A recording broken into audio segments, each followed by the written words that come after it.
What's going on, YouTube? This is SG1 Sports, and you're watching our Big Ten channel. Oregon now going to be in the Big Ten this next college football season, so we're going to talk about the Ducks here and all the new teams. We will be breaking them down as we head towards this upcoming college football season in a different era and a new Big Ten. So the Ducks, will they be better or worse this upcoming season? We're going to break it down here and give you some early thoughts. Last year they were 12-2. Second in the Pac-12. Only team to beat them was Washington. Beat them twice, but that was the only team that beat this Oregon Ducks team. And we'll start on the offensive side. Losing Bo Nix obviously is a big loss. He was really good for them. He was a Heisman contender.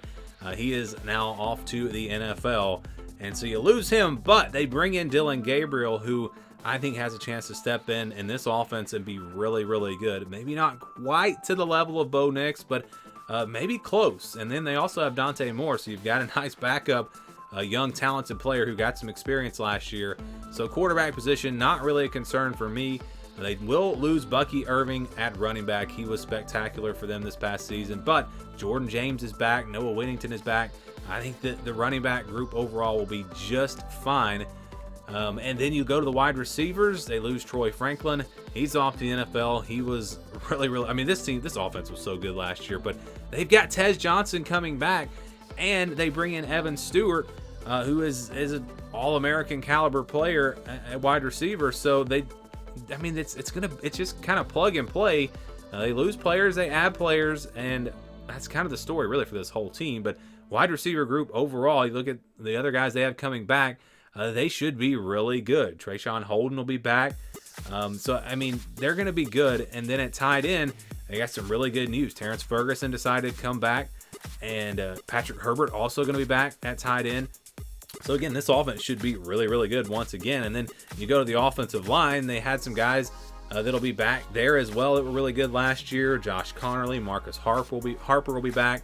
Johnny Cornelius will also be back. They did lose a few guys, but overall offensive line should be really strong. So for Oregon, as good as they were offensively, it's hard to imagine them being better. So I'm going to say this offense will be about the same. I think they're going to be really, really good once again on that side of the ball. I don't know that I would say better, but I don't really think there's going to be a drop-off either. I don't think they're going to be worse. So I think this Oregon offense will be just as good as it was last year. Now, let's talk about the defense.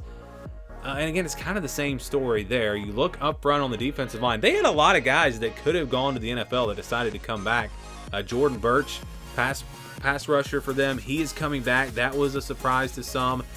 So they're getting him back is huge. They have some other players on that defensive line that are going to be back as well. They will lose Brandon Dorless. That's a pretty big loss. But Keon Ware-Hudson in the middle, he's going to be back.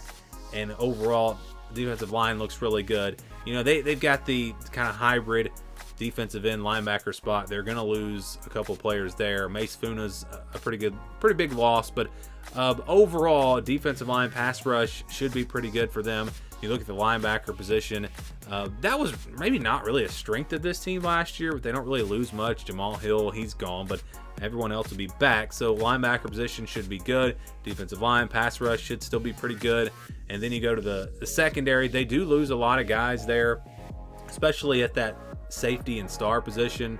At corner, though, they will lose Kyrie Jackson, and that is a big loss. So they will lose him, but still a lot of other guys coming back, including Dante Manning. Tysheen Johnson at safety will be back to lead the way. They do lose some other players there, and that's going to be maybe a little bit of an area of weakness. And I didn't even talk about it at corner.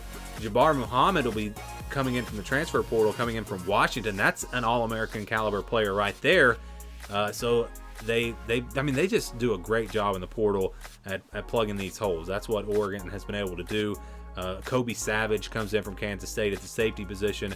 That'll help them out there. So maybe a little bit thinner at safety, but overall, when you look at this defense, I think they're going to be pretty similar. And I'm going to say about as good as they were last year. Very good on defense last year. I expect more of the same this year.